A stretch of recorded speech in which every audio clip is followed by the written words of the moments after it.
great. Now we're back. Beer styles of Germany, ales, lagers, and other variations from around the world. Germany.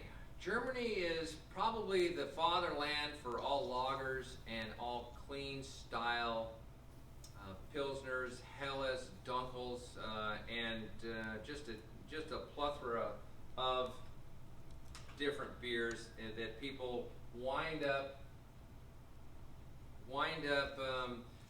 trying to mimic throughout the world. And you can tell when you have a German-made beer. The Germans are scientists. The French are the artists. So if you put the two together, you've probably got what kind of breweries we have here in the United States. We've got the French and we've got the Germans. Thank you, and the Germans are the scientists. They put everything in very precision, very detail-oriented, where the French are kind of haphazard, just make things happen and make it taste better. And you can see where that's happening. I would say that the French are the ones that made the hazy, and the people that made the Pilsner are the Germans, if you were to have a loose translation on that. So, beers from yahoo.com. You can see that the Berlin is, I should be able to, I don't know that I can draw on this. Can I annotate? I can annotate. All right, so we've got Berlin over here.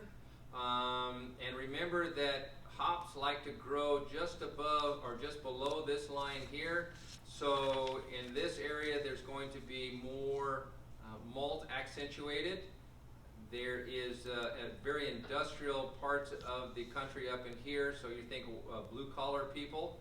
And then Dusseldorf is another industrial area. The other part that we want to, and I don't see it on here, but there's a spot in here, unless somebody else can help me out, Bamberg. Bamberg should be in here. It's close to the Black Forest, where a lot of alder trees grow. Also, there's a little town over here called Cologne. Some of you folks know what I'm talking about when I say Cologne.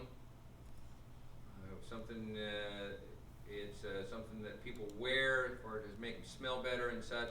But it's also where a beer style called Kolsch comes from. And that is that lager that is fermented at an ale temperature, or is it an ale that's fermented at a lager temperature? Let me think about this for a second. Kolsch. Kolsch is an ale that's fermented at a lager temperature, and a steam is an ale that's fermented. Did I say that right?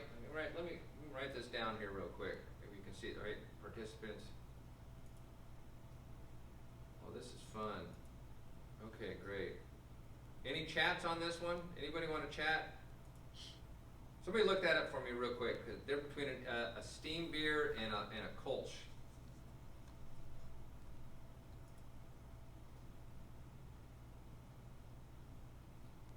Oh, and then down at the bottom here, you can see that there's Munich. Munich is very close to the southern border, and think all malt. That's really where you want to have a lot of malt come from.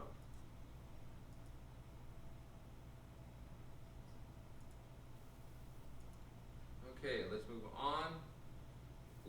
Okay, steam beer, lager yeast at an ale temperature. Thank you very much, Clifton. You're paying attention. Appreciate that. And then so a Kolsch would be a lager yeast, or would be an ale yeast at a lager temperature. Thank you very much for that. Makes sense to me. Okay, let's move on. Top fermenting. Wheat beers in general, top fermenting, therefore, in the family area, ale family. Belgium and Germany are known for these styles. At least 30% of it is malted wheat, usually 50% or higher. Remember when we talked about the Reinheitsgebot? We talked about the royals, the government, keeping the wheat out of the public's hands, the peasants, to keep them from making beer with their wheat, and they wanted to make just bread with the wheat. And so that was important. There are three main categories to wheat beers. That's Weizen, a Berliner style, and a Belgian Lambic. Now, a Weizen beer is 51% wheat, the rest of it being barley or some other adjunct grains. And a Berliner style Weisse is a unmalted wheat beer. There is some barley in it, but it's fermented with lactic bacteria. So remember that towel that you had in your corner of your bathroom and it wound up being stinky? Well, that's the lactobacillus that causes that stink. So now imagine taking that lactobacillus, having a culture of that, and throwing it into your wort as opposed to throwing in a brewer's yeast. And that's what kind of flavor you're going to get. So something very tart, very bitter, very funky. And a lot of times they have to have a syrup that goes in with that in order to help balance it out. The style itself is about 2 to 3% alcohol. It's not very high, so you can drink copious amounts of that. But just can imagine getting overloaded on lactobacillus and what kind of repercussions you might win from that. And then of course Belgian lambic. These are lambic styles that were discussed in another presentation. Belgian lambics, it's that wheat and malt beer that is naturally fermented, spontaneous fermentation, and then put into oak barrels. These are generally, all of these styles of beers are generally refreshing, light-bodied, lightly hopped, yeasty, and highly effervescent. They're also good with Tex-Mex, smoked fish, smoked ham, and so on and so forth. In southern Germany, there's a Weizen beer or Weisse beer. If I was German, I might want to be able to argue the point what the difference is. I don't think there's big difference for us in this class. A Weizen beer, a Weisse beer, even if you spell it incorrectly and you say just it's a wheat beer, I'm good with that. I understand what you're saying. Now there's a difference between a northern German style and a southern German style. And a southern German style is slightly sour with an aroma and flavor of cloves and bananas. So it's going to be very yeasty, but it's a very particular yeast. And this is going to be one that has a ton of cloves and banana. What I find interesting about this particular beer and its yeast strain in making it is the colder that you make it, the colder that you ferment it, the more phenols you're going to get, the more cloves. The warmer that you ferment it, the more bananas you're going to get. And it's only the difference of perhaps a couple of degrees Celsius. Usually about 50% malted wheat. There's top fermenting yeast, ale types, and they're filtered out before bottling. And then a lot of times they'll go ahead and put in a lager yeast in the bottle as they put the beer in the bottle. What this does is scavenges any of the oxygen that might be in the beer itself, plus it bottle conditions it so it gives a little bit more effervescence, and then that yeast will settle right down at the bottom of the bottle. So when the good Germans, if they want to pour off a nice Hefeweizen, they'll pour the beer into the glass, and then at the very end they'll leave just a little bit in there, they'll swirl it around, and then they'll go ahead and dump it into the top of their beer. Can you all see that when I do that? Or are you seeing just a screen? No, like when I'm moving around and stuff and when I'm talking. Can you see me talking? Yeah. Okay, great. Yeah. Depends on like what view everybody has on you, because some people have like gallery views, some people have like different kinds of views. But like the view I have right now, I can see you at PowerPoint. So weird. Perfect, because when Clifton, when you speak, I can see you pop up in a little screen, and I can also see the chat that's going on. So I'm liking this tool. And has anybody used this in another class? Clifton, have you used this in another class? Yeah, I have a business class that's using this right now. How's that working out? Seems to be, well, we haven't officially tried it out yet. We just had a trial one yesterday. It seems to have been going well. Okay, good, good. That's what I wanted to hear. That's what I'm trying to do, is trying to make it as seamless as possible. What'd you say, Travis? Oh, so like with cooking box. Uh-huh. Like, it's video feed comes to anyone. It basically shows who's active media and radiation. Okay, so there's a couple other people that they haven't tried it out, but they're starting tomorrow. Well, in doing your exercise today, I think that you're going to be light years ahead of the rest of the class tomorrow, so that's good. I'm glad to see that. Glad to see we're doing things. This yeasty wheat beers are, if they are bottle conditioned and they do put the yeast inside of the beer, it's called mint hefe. And it looks kind of gross because it's kind of a brown kind of sludge going in there, but they say that if you are a younger German, you drink the lighter wheat beers. If you're an older German, you drink the darker wheat beers. And those darker wheat beers would be a Dunkelweiss.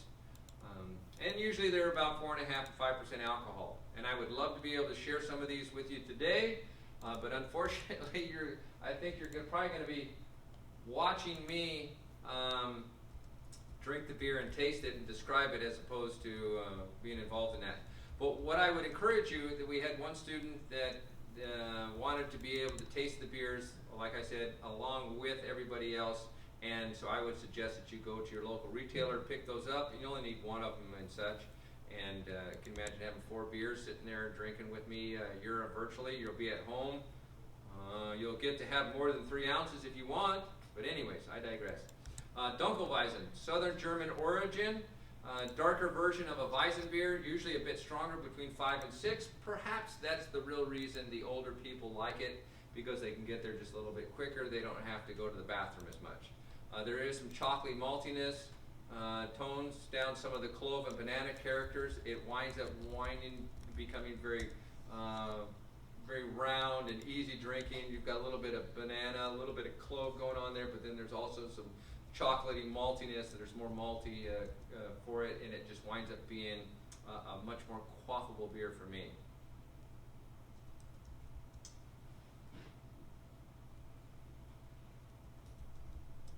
Weizenbock.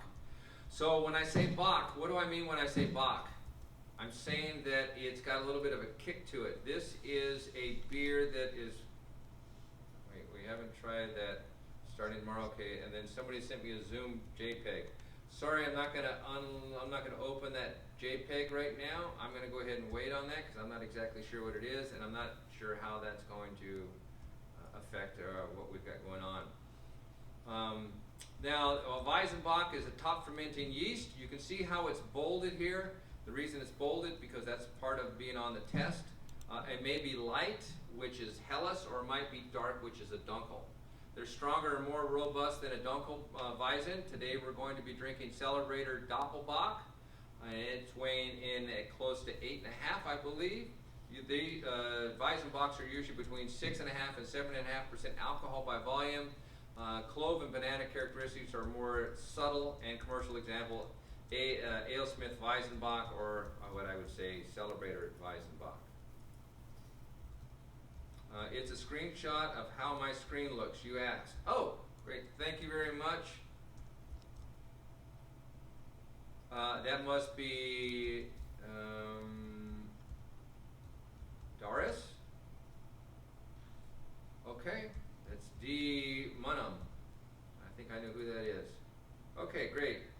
The Northern German style, Berliner style. Here you go, 30 to 70% malted wheat. There is some unmalted wheat that goes into it, made using a combination of top fermenting yeast and lactic bacteria fermentation. So here you go, you've got yourself a combination of yeast and bacteria that are going to go in and do the fermentation. Is it a good thing? It's an acquired taste. It converts puckering sourness into a more subtle sourness. I can see where that works. Very pale, effervescent, super effervescent if you ask me, and no bitterness. I don't know that you could taste any bitterness if it was in there at all. It's so sour. Served with a dash of syrup, then these are usually lemon, raspberry, or another one that's called Woodruff. Alcohol content on this one is 2.5 to 3% by volume, and the commercial example here is Karl Strauss Berliner Weiss. An alt beer. An alt beer, come on, change, there you go. Alt beer is a term for top fermenting brew. Classic examples are copper in color and are mashed from barley malt. Usually crisp and clean tasting, fermented warm and then cold condition, just like all beers. Alcohol content is 4.5 to 7, or 4.7, associated with the city of Dusseldorf. We talked about that. Think about beer in a blue-collar environment, something that's done in old world style. You've got guys that go to work, they're Germans, they do things exactly the same way every single time, and they're taught that way. Well, this is an old world style that is done in a certain way. It's done with darker malts because this is the style was developed before the process of light malting was invented. So it's darker in color. It's got more malt to it. It's more balanced, and it's going to have less hops to it, so it won't have that bitterness. But it is going to have some bitterness that's going to be there, but not much. And then Germany from Yahoo. Okay, so here you go. Dortmunder, you can see where there's an arrow there for going into where Dortmunder is. And there's Kulmbach, which we're going to have a Kulmbacher. And I want to say, what can I say about that? Kolsch. Also spelled K-O-E-L-S-C-H, can only be used in beers brewed in Cologne. Oh my goodness, so here you go. It's that same champagne idea. So can you brew that style of beer outside of that style or in that country and still call it that? Technically, no. So when BJ's does their Kolsch beer, which is their BJ's Blonde, do they call it a Kolsch? Yes. Should they really be calling it a Kolsch style? Probably so. Does it really make that much of a difference? Not to me. If it does to you, then we'll call it a Kolsch style. Comes from the town of Cologne in Germany. It's a lager beer resulting in a clean finish with just a hint of fruitiness from primary fermentation at a lager temperature. Thank you, Clifton, for that. And it's about 16 Celsius, sometimes called a lager when it's actually an ale. That's where it's going to screw you up. So you have an ale yeast that's fermented at a lager temperature, and you have a lager that's fermented at an ale temperature. What do you really call it? You have to take your best guess at it. Colognes are going to taste much like a lager, and then steams are going to taste much like an ale. They're very pale to light and golden color. Both of them are exactly the same. Soft, rounded palate, light hop fruitiness, and a delicate dryness and sweetness in the finish. Commercial example are BJ's Blonde. And let's move on to an Icebock. Ice, E-I-S, just the same thing as I-C-E, ice, Icebock. So it comes from the town of Kulmbach in Germany. It's a specialty beer that's traditionally brewed by freezing a Bock or a Doppelbock. So a Bock that's high in alcohol, it's a lager, or a Doppelbock, which is double the amount of alcohol. It's supposed to be about 7%. And then you wind up freezing it. And so what happens is you remove the ice to concentrate the flavor and, of course, the alcohol content.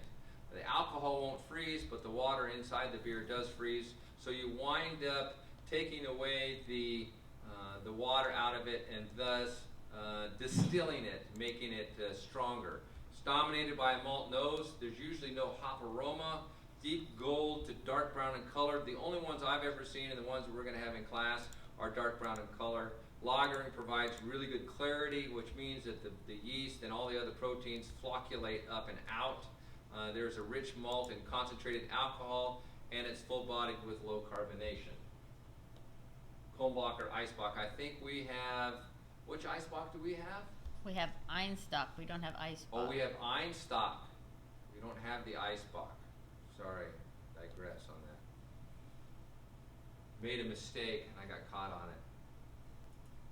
Dortmunder Export. When I say export, what do I mean by export? Anybody? It is sold out of the country. What makes it important? It's because it's higher in alcohol. So anytime someone says it is sold out of the country, of course, could you drink an export inside the country? Absolutely. But you wind up drinking an export usually for when it's exported outside the country. Do all brands do this? No, not necessarily. But you wind up increasing the alcohol so that the flavor lasts longer and it has less of a chance of spoiling. So this is an indigenous style to Dortmunder industrial region. So remember thinking blue collar people, light gold to medium gold in color with a noticeable white head. Low to medium German or Czech hop aroma, and malt aroma is moderate. Neither malt nor hops are distinctive, but both are good balance with a touch of sweetness, providing a smooth yet crisply refreshing beer. Commercial examples are Dortmunder Union Export, which no longer exists. Just kind of a bummer. They kind of went under.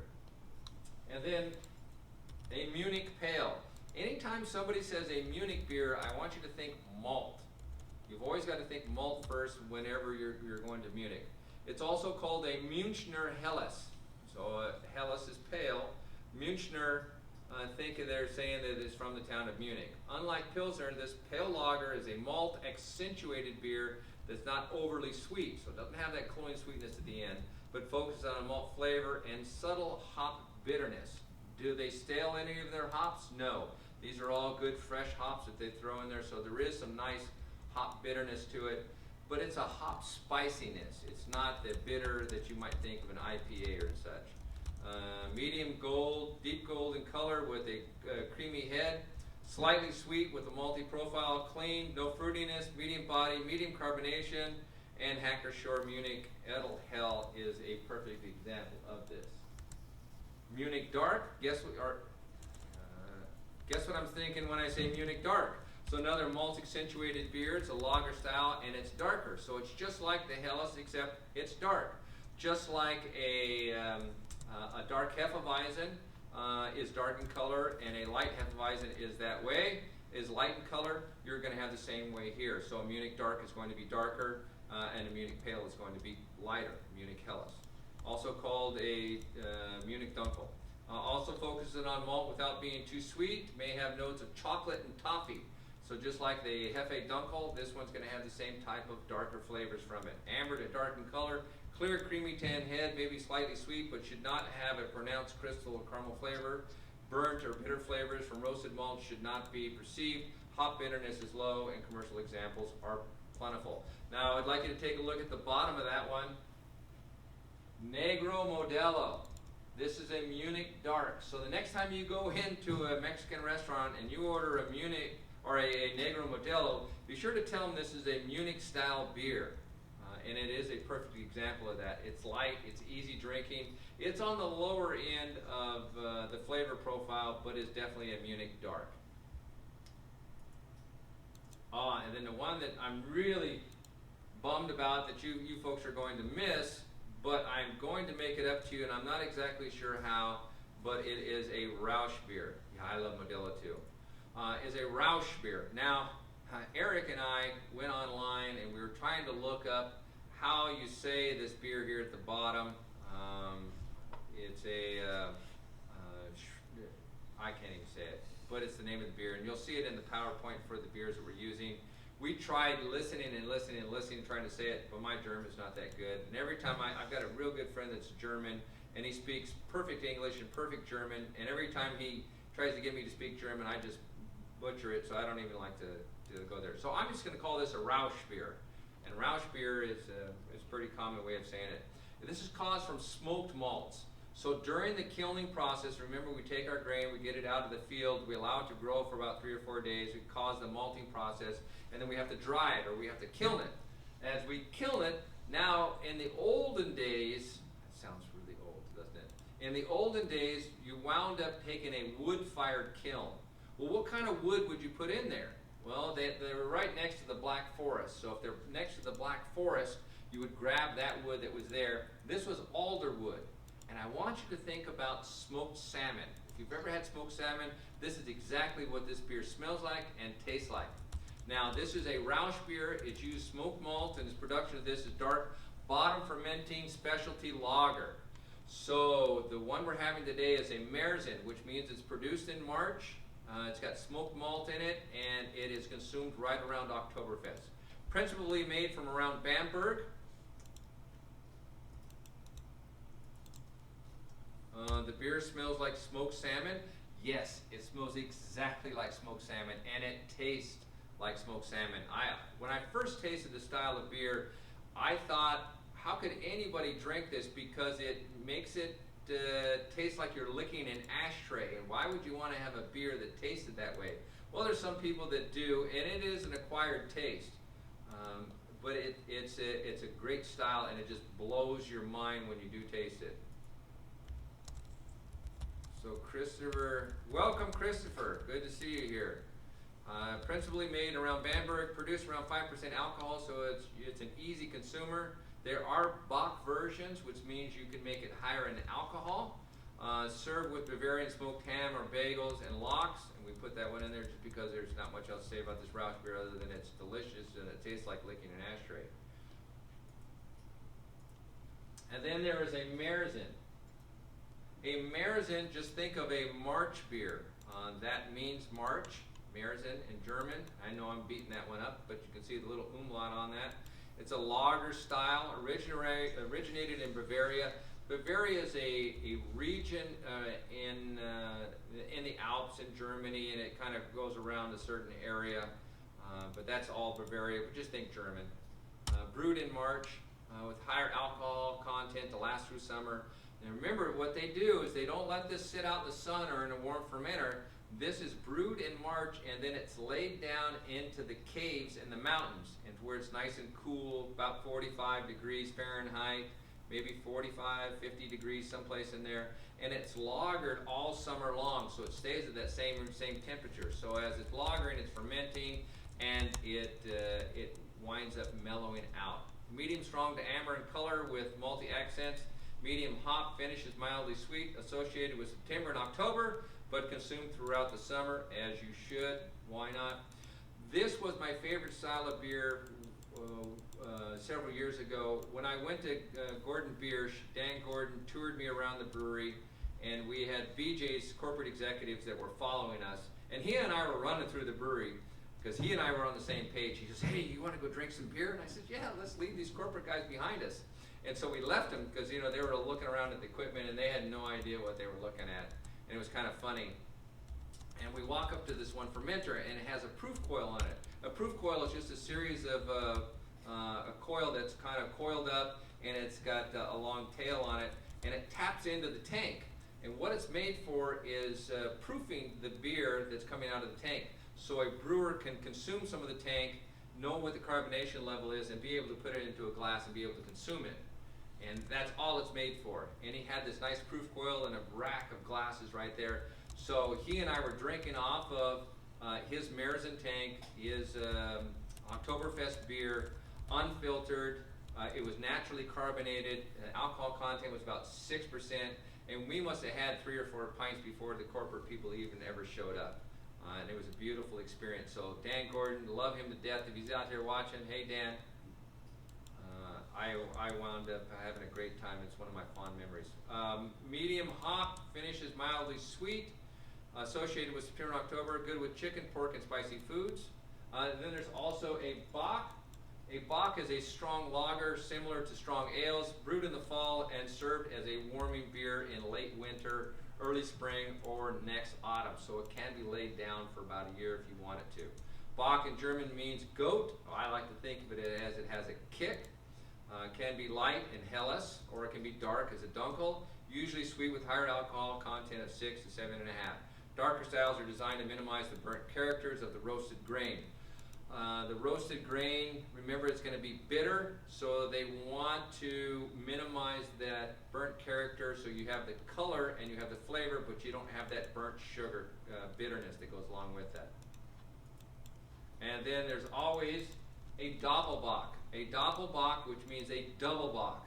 A stronger version of Bock can also be pale or dark, can be sweet or balanced with bitterness, and in German, all in with Eder. So let me see, we could have the Owen Eder, we could have the Eric Eder, we could have the Björn Culture Eder.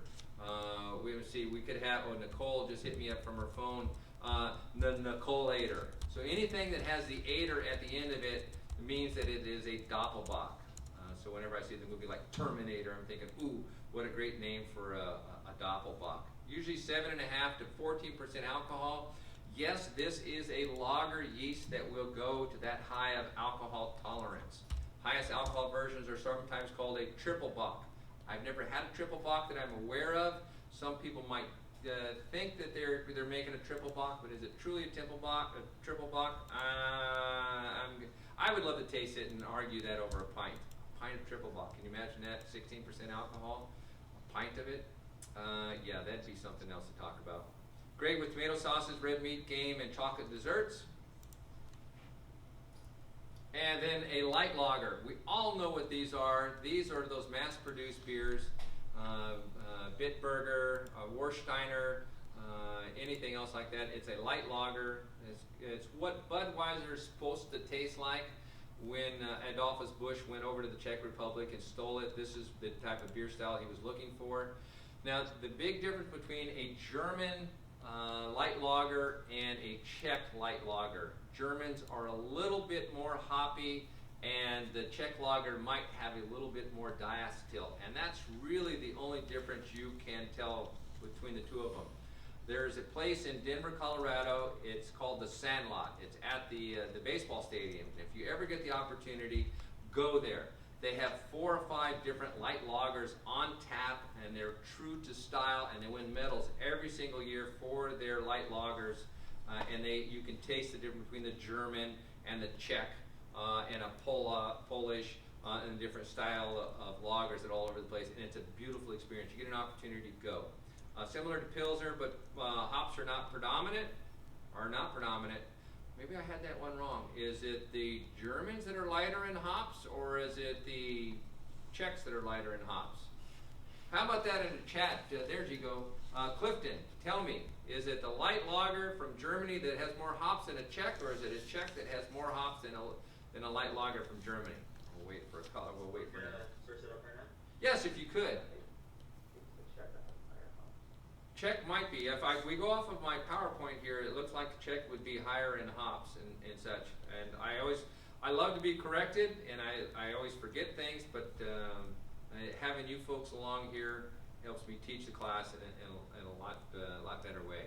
Significant quantities of non-grain might be used. We're thinking about corn. Of course, if you put corn in a beer, what's it going to taste like? It's going to taste like corn. So think Miller. They use a huge amount of corn in there, so they've got that more of a grainy flavor, more of a corn flavor. Michelob has got the corn, and where Budweiser uses more barley and more rice. This is why Kirin produces their beer there at Budweiser. Straw color, very effervescent, lightly hops, slightly sweet, malty, crisp, and clean. And we're at the end of that PowerPoint. Okay, so here's what we're going to do.